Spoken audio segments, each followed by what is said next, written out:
The Honda Hornet story has been 25 years in the making. And the reason for that is back in 1998, the very first Honda model Hornet in the form of the CB650 was launched. Now 25 years later, 2023, we have this stunning CB750 Hornet. Now the Hornet is the sportier of the Honda CB models, and the Hornet is all about a naked bike, compact, lightweight, minimalistic. It's known as a great commuter all-round bike, and it's a great balance between power handling and agility. It became very popular, the Hornet, because it's a fun and fast bike at a really affordable price tag. Now, the first generation was back in 1998, the second generation in 2007, and here celebrating 25 years of Hornet, 2023 model, a CB750. Even this yellow color pays homage to the original one. And I think what we're going to do is let's have a look at the specs of this 23 bike, ride the bike and review it and see if it's still true to the Honda fun, fast at an affordable price tag bike.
To recap, the original Honda Hornet was launched in 1998 as a CB600F Hornet. That 1998 model ran all the way to 2006, and then the Generation 2 came in 2007. And they became hugely popular. When I say they, the Hornets. And that is because they were just fun, fast, agile bikes, known to be great commuter and all-round fun bikes, and at an affordable price tag. That's what made it magical, and it's always been that. And this is no exception. The third generation CB750, if you have a look at it, it's actually designed in a very aggressive lines and proportions, look-alike of a street fighter. It's still true to the naked, compact, lightweight. If you look at it, it is minimalistic. And having ridden it this morning, I can tell you it is a fun all-round bike, great commuter. You can thrash it around in corners. And that torquey motor, the 750, gives it that higher power feel, that you have that perception you're riding a faster bike. But more about that when I jump on the bike after looking at the specs. All round, a fantastic bike, minimalistic. I love the aggressive shape, the lines, the low seat, the high tank. It's actually not as big as it looks, but a lot of space on the sides to grab it, hug it. The pillion sitting higher can look over the shoulder of the rider, and really aggressive lines. Now, even this yellow pays homage to the original CB600 of 1998, and that the Hornet, that sting in the Hornet, those edgy lines, it just works for me, and I think it looks brilliant. Starting off with the engine specs, you have the 750. The original one was a 600, this the third gen being the CB750. So it is a 755cc 4-stroke parallel twin single overhead cam 8-valve motor, liquid cooled. Now that radiator is tucked in nicely, hidden here. You see the header pipes, 2 of them coming out into one on the side here. Now great motor, puts out 90 horsepower, which is 67.5 kilowatts at 9,500 RPM. But the fantastic thing, that torquey 75 Newton meter at 7,250 RPM. Now you always hear me rave about the twin motors. yes, they rev nicely and they are torquey, and that's the brilliant thing, and that's why I rave about it. The twins, they're torquey, and that's when you're commuting. You're not chasing through a gearbox looking for a gear. It just at any gear rolls on, it's got the torque to pull you out. Now all of this goes through a wet multi-plate clutch and 6-speed gearbox final drive chain. Now this third generation also benefits from some upgrades like the 41mm upside down shower front forks with a travel of 130mm. Going to the back, you have the monoshock in there with 150mm travel. Your brakes up front, you've got dual disc at 296mm with 4-piston Nissan radial calipers. At the back, you have the single 240mm disc, single piston caliper, and you see your ABS. When it comes to the wheels, yes, 17-inch front and rear, shod with a 120 and a 160 at the back, and it has the 5 Y-spoke cast aluminium wheels. The next thing, the seat height, a really low 795mm, so it's under 800mm, which is properly low and comfortable. And it really, the center of gravity is low on this bike, so it hides its weight. And on that point, wet weight is 190 kilograms. And that, just for interest's sake, gives you a spec of 2.81 kilos per kilowatt, which is fantastic. And that's why the bike feels bigger than a middleweight class bike. Fuel capacity, 15.2 liters. Great looking tank. Like I said before, a lot of meat over here to clamp it, and I love the way it is bulky, aggressive. This bike just looks the part. Now what these middleweight bikes also benefit from, and that is all the technology they develop on the larger bike, on the liter bikes, the 1100, 1200 bikes. You get all the technology of the rider aids and all of that. And now in this decade, they have started throwing this technology at these middleweight bikes. And what I'm talking about, if we start off here, have a look at this full color 5-inch TFT display. Stunning look, really nice. If you look over here, you see sport, and that is because this bike has 3 rider modes. You have the rain, standard, and the sport. You can configure this differently all over.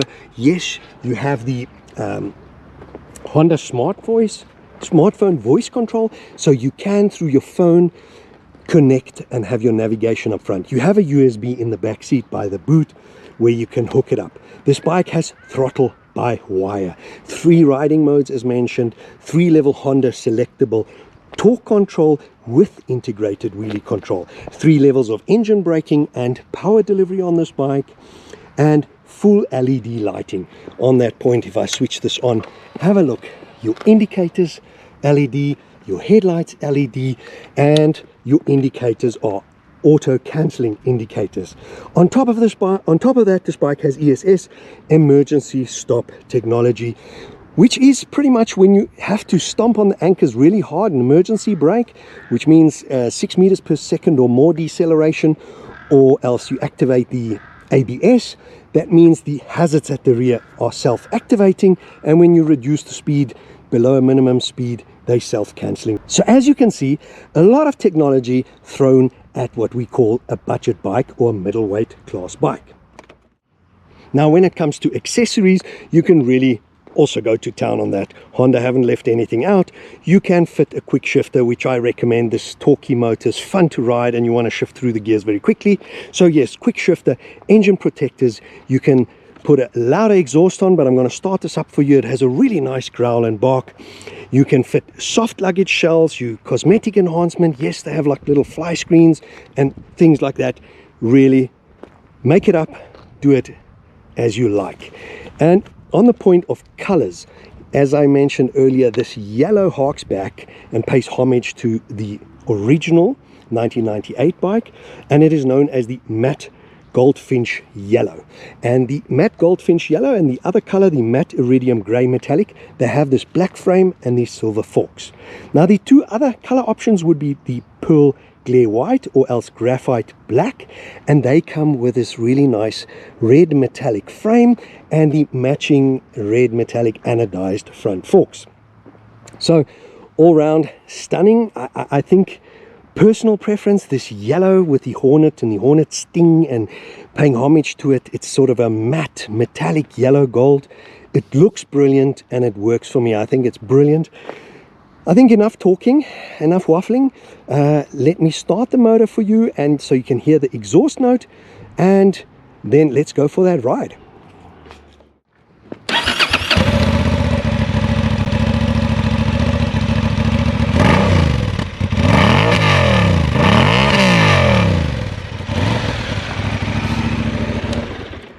So as you can hear, proper sound out of a standard pipe. Let's start off with the seating position. Now the seating position, I am perfectly upright. There's no strained lower backs, no strained forearms, no strained wrists. If you look at, even my arms are bent. Upright, handlebars are wide, not too wide, clean, clear, naked bike, wind in the hair, fantastic. The legs fit really nicely under this ridge, ample space. So those of you who haven't watched my channel, I am 6 foot in height and I am not cramped in any way. My feet are sort of superbike mount, quite highly mounted in a very sporty way, but not in a way that it's uncomfortable, clamping off the knee or whatever, cramping. You see my thighs are running downhill, which is important, otherwise you get the pins and needles. So comfortable ergonomics, comfortable seated position.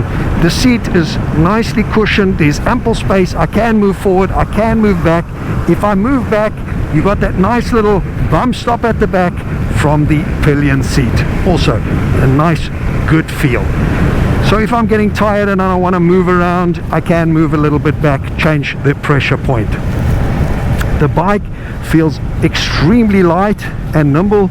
You can throw it around from left to right. It is, however, very stable on the front. If I let go, it tracks true and stable. If I ride a bit sportier and throw it around, hooliganism, it is. If you have a look at that, that motor punches out fantastic and illegal speeds immediately. I mean, you take the corner, the handling's great, you don't have to ride it, point and squirt and come to a stop. You can carry nice speed, flow through the bend, and when you roll it on, it comes on fast. So at first feel you think it is snatchy, but you can also dial that out with your different settings on your engine, braking and power modes. However, I think it's the perception that you get from the torquey motor, because this throttle, when you roll it on, the motor wants to move forward. It really wants to pedal. So I wouldn't say it's snatchy, but it's very responsive. So the minute you roll on, there's no lag. It's throttle by wire, so it's not that stretchy cable lag before you get a reaction. You get an instant reaction on this throttle.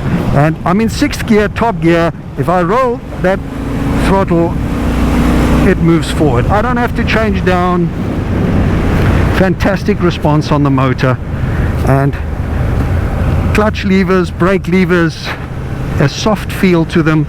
Nothing hard, nothing that's going to give you forearm pump. The 2-finger braking, 2-finger clutch lever, easy. The gearbox is very light, it is sensitive. There's quite a bit of travel on the lever, but it's positive. You know when you've got the gear. The brakes are powerful. I think ample for a bike like this. Lane splitting, have a look at the lane splitting here. It is comfortable.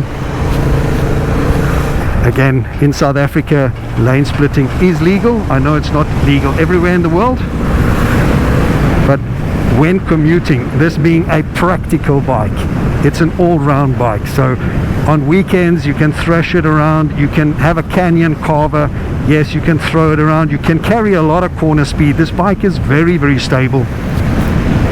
And I must say that this motor is, I think, the gem of this motor, besides the good looks. I mean, it's fantastic. I love that aggressive Street Fighter look.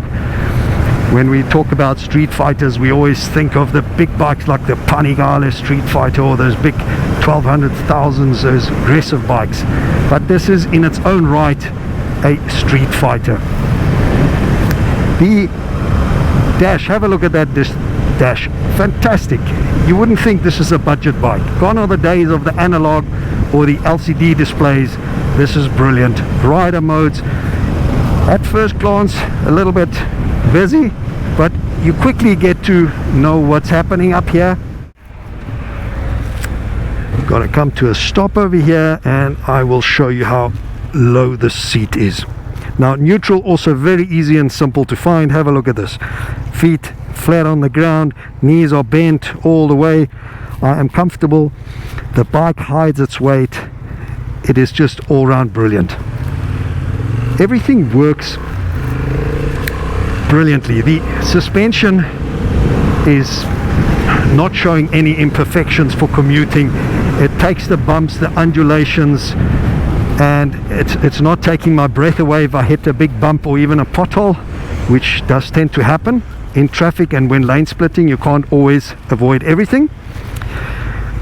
But what impresses me with a bike like this, it is a middleweight bike, it is a budget bike, but you get everything you need, everything you want. From fantastic looks, it's no more the dull, boring middleweight category. It's really cutting edge, great design bikes, and you have the technology, you have great motors, and this motor is just so perky and it's alive. The sound is great, and it's just heaps of fun to ride. Again, the dash, have a look at this TFT display. There is so much information in 5 inches. At first glance you think it's too busy, but you know where to look very quickly. You can change things. If you look at the instrument panel over here on the right, very simplistic, minimalistic, with one switch. On the left here it gets a little bit busy, but traditionally your indicators, your hazards, your lights up on top, and in here you have your modes where you can flick through your standard mode, rain mode, user mode, and that is your 4th mode. Your user mode is your 4th mode, where you can configure it whatever you want. So your 3 pre-selected standard modes, your standard, your sport, and your rain mode, and then your user mode. You can set that on the fly. I like the sport mode on this bike. Very lively motor. You can toggle through here. It is simple, easy to find your way around, and it's self-explanatory. But more about the ride on this bike. Running around in traffic, as you can see, no problem. You can get to illegal speeds very quickly. The sensation of speed is brilliant because obviously no wind protection on this bike, but it is not a top speed runner. So the sensation of speed is fantastic. You can throw it from side to side, in and out. The change of direction is quick. You virtually just think about change of direction and this bike is already reacting. Minimal input required on the counter steer, so you have something that feels light and agile. You have something that has a perky motor, and it looks good cosmetically. So all round, it might not be one of those extreme exotics or extremely expensive bikes. However, it is a fun bike. So maybe not a bragging bike if you feel the need to go and brag with your latest addition into your garage. So this is as per all the Hornets, in my opinion. The Hornets have always been naked bikes, which this is. Minimalistic, light and agile, which this is. It is a fun looking bike, aggressive looking bike, it's modern looking bike, it's super agile, and it is fast. Yes, it is fast. I will take it onto the highway just now and show you. Agile, I can show you as I'm cutting through traffic and lane splitting. I will do some twisties up ahead on the right. And the change of direction, is it a good commuter? Brilliant commuter. Handlebars wide, not too wide, such little input required. You just think of change of direction and this bike is already doing it for you. The torquey motor, it makes it feel alive and very responsive. Here we go. We find some speed bumps, see how the suspension works. No problem, soaks it up, and if you just lift yourself off the seat a little bit, you can really fly over these bumps.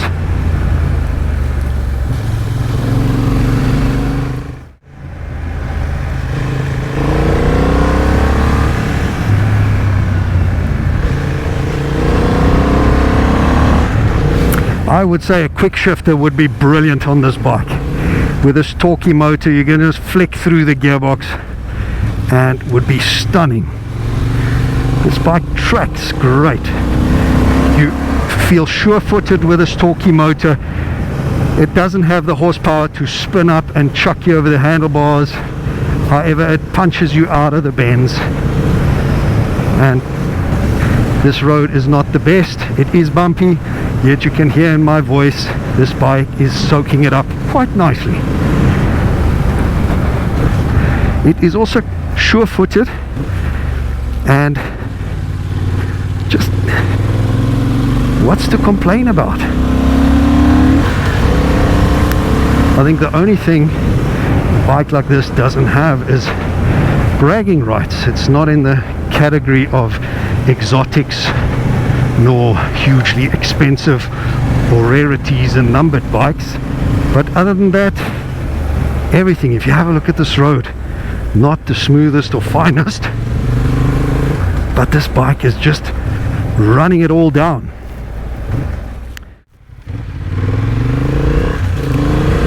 This motor just draws you in, and every bend as you're flicking it through, you just want to roll it on. And I think the sound of this exhaust is what gives you the impression that you're going faster than you are, but it's a fantastic sound and it sucks you in. You want to roll it on, squirt it out of every bend, and just carry the corner speed, run it like a Moto2 bike. It's fantastic. And the feel around the tank with your thighs, you can grab it nicely, you're not sliding around in the seat, not shifting. You can move your body weight, you have lots of space, ergonomics are great, and carry great corner speed. Roll it on out of the bends, and here we go, front gets light. Ooh, I think we need to behave. As you can see, it's just a fantastic runner through the bends. I don't know, traffic's great, twisties are great. And that is what made this Hornet so popular. It was just such a competent all-rounder, an everyday bike for every occasion, even fun times, not just commuting. And I think this bike has it all. It has the fun looks, the fun factor in riding. Yes, you can do the daily grind and slog to work and back. Sure, you're going to get wet in rain. There is no wind protection, but the fun factor of riding naked bikes. I did a whole series on naked bike offerings of BMW, and naked bikes are always back to basics, wind in the hair. It's just fun bikes to ride, and the practicality of this bike mixed with a fun factor makes this really special. And I think it's true, Honda stayed true to the Hornet all-round versatility fun bike. The last thing I'm going to do now is I'm going to get onto the highway and see how she runs on a highway at speeds.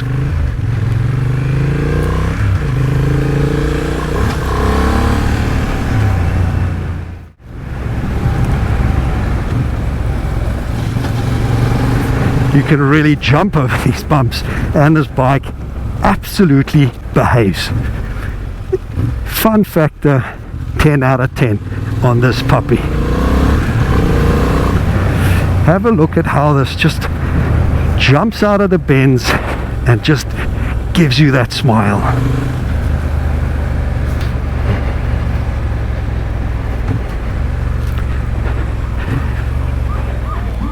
Here we go. Just rolling on. This is where you would want the quick shifter. Absolutely crazy how quickly you get to jail speeds. But it sounds great and it draws you in, and you just want to give it a little bit more squirt. And even at these 5th gear at 100 k's an hour, it's just rolling on and it's punching you forward. It's fantastic. This throttle combination with motor wants to get you moving forward.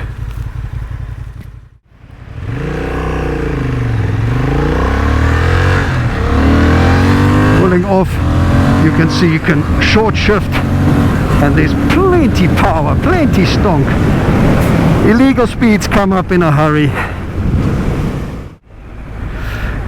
Now quickly jumping onto the highway to see how this bike accelerates and gets off the mark. Let's punch it out in front, and corner speed you can carry quite nicely.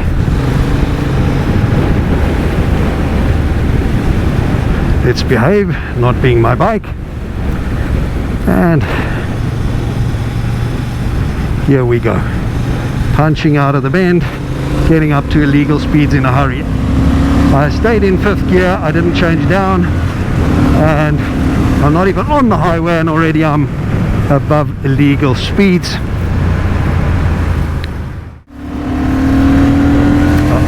5th gear again, rolling on, clipping into top gear, and I'm not going to show you the speeds because it's way illegal speeds. Way illegal speeds. Brilliant. It is stable. This bike is absolutely rock solid and does not need a steering damper. The one thing I would put to a bike like this is a quick shifter, because the motor just gives you the feel that it needs one. It gives you that much more fun. But all around, I don't think you can fault this bike in any way. You get way more than what you pay for. Back at legal speed limits, you can obviously hear it is quite noisy in the helmet, and that is because there is no wind protection. But that is the fun of a naked bike. Commuting, riding, touring. I don't know if you get a bigger fly screen, but I'm sure you can have one made if you want to go touring and put it on the same brackets as the little fly screen that the Honda Hornet has. All around, the mirrors stable, solid. They look past me, they're wide enough. The bike is not too wide, as I've shown you in lane splitting. The technology of the rider modes, the braking, the ABS, the self-cancelling indicators, the emergency stop of the hazard lights, the adjustable braking, the anti-wheelie control, everything you would want is on this bike. Fantastic motorcycle all round. Guys, I hope you enjoyed this review and ride with me of this brand new 2023 Honda CB750 Hornet. I think a brilliant motorcycle and a perfect Gen 3 Hornet. If you enjoyed this episode, guys, please remember, hit that like button, give me a thumbs up, and most important of all, guys, please hit that subscribe button to help me build the channel, and the reminder bell so you always know when I'm uploading new content.